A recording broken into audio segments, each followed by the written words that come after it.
Hey friend, quick note. I'm taking a summer break to rest, realign, and finish some exciting things behind the scenes.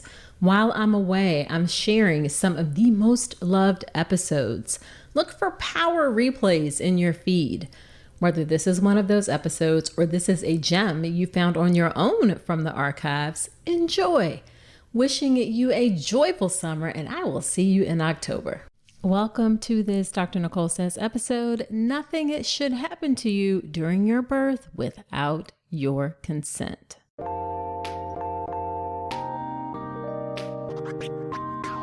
Welcome to the All About Pregnancy and Birth podcast. I'm Dr. Nicole Calloway Rankins, a board-certified OBGYN who's been in practice for nearly 15 years. I've had the privilege of helping over 1,000 babies into this world, and I'm here to help you be calm, confident, and empowered to have a beautiful pregnancy and birth. Quick note, this podcast is for educational purposes only and is not a substitute for medical advice. Check out the full disclaimer at drnicolerankins.com/disclaimer. Now let's get to it.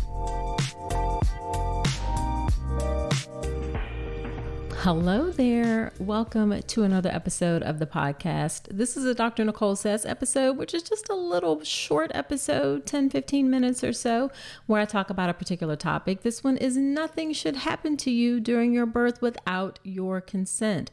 And as always, whether you're a new listener or returning listener, I'm so glad you're spending some of your time with me today. So what do I mean when I say that nothing should happen to you during your birth without your consent?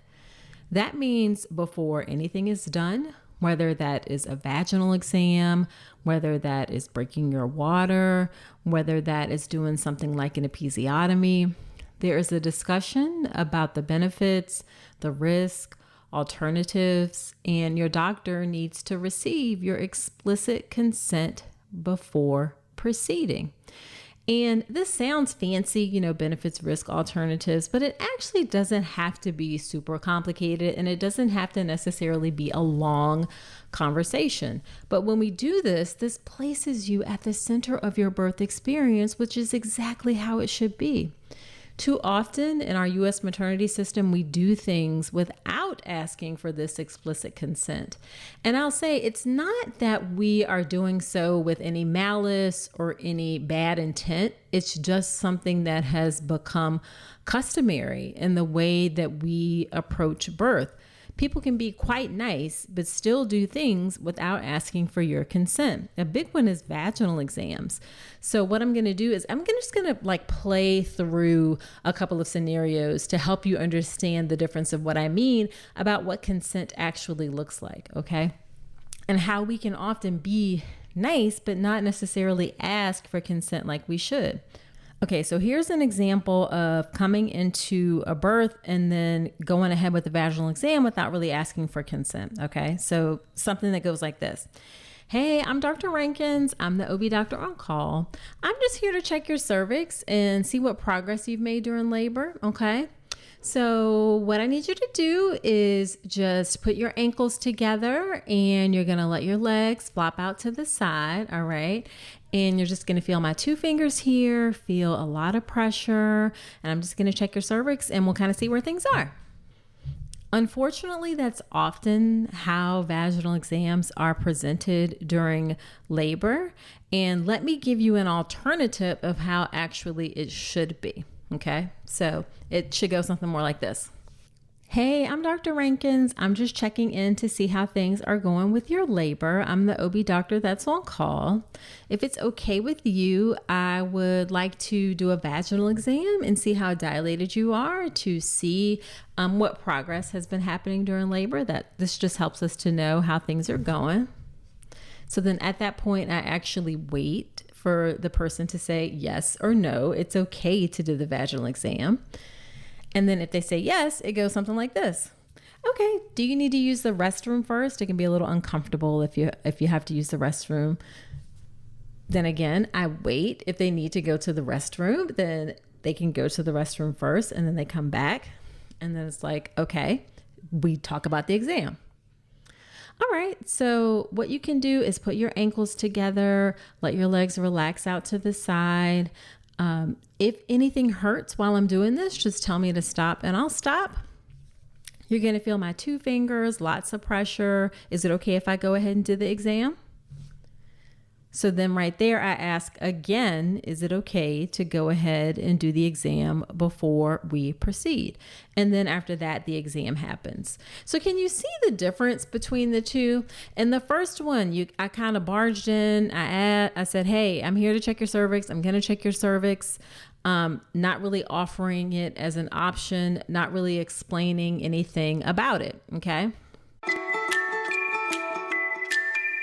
Pregnancy is too important for guesswork, but most prenatal vitamins, they've actually never been tested in pregnant women, which is kind of wild. That's why I respect what Ritual is doing. Their Essential Prenatal is backed by a 24-week clinical trial. It's made with traceable ingredients, so you know exactly what's in it, and it's formulated to be easier on the stomach. As an OBGYN, I care about what goes in your body, and Ritual is one of the few companies actually putting science behind their supplements. Don't settle for less than evidence-based support. Get 25% off your first month at ritual.com/Dr. Nicole. Start Ritual or add Essential Prenatal to your subscription today. That's ritual.com/Dr. Nicole for 25% off. And then the conversation can go different ways. If you decide, like, for instance, no, that you don't want your cervix checked, then we talk about, like, okay, when would you like to have your cervix checked? Or what are your thoughts about how you want things to proceed with your labor? It opens up a possible discussion or a conversation. But again, it's not just a come in, I'm going to check your cervix, I'm going to do this. Another way that this kind of manifests is your doctor coming in and saying, again, it can be in a nice and kind way. Hey, I'm just here to check your cervix, break your water, help get labor started, okay? That is not consent. All right. It can be nice, but that is not a discussion. It should be, hey, I can break your water. That may help get your labor started, or may help get your labor started or help your labor progress faster. There are some risks to breaking your water. One of the risks is umbilical cord prolapse, where the cord drops in front of the baby's head. That's an emergency, but I wouldn't break your water if I thought that was going to happen. Also, there's a risk of having changes to the baby's heartbeat after your water breaks because the cord gets compressed. And in that case, we have to do position changes and things. Sometimes we actually put water back inside in order to help with that.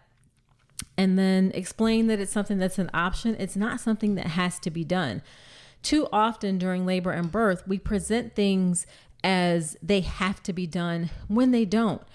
And again, I want to be clear that it's not because we're like coming in and forceful and like saying that you have to do something or that because it's just, like this demanding sort of tone.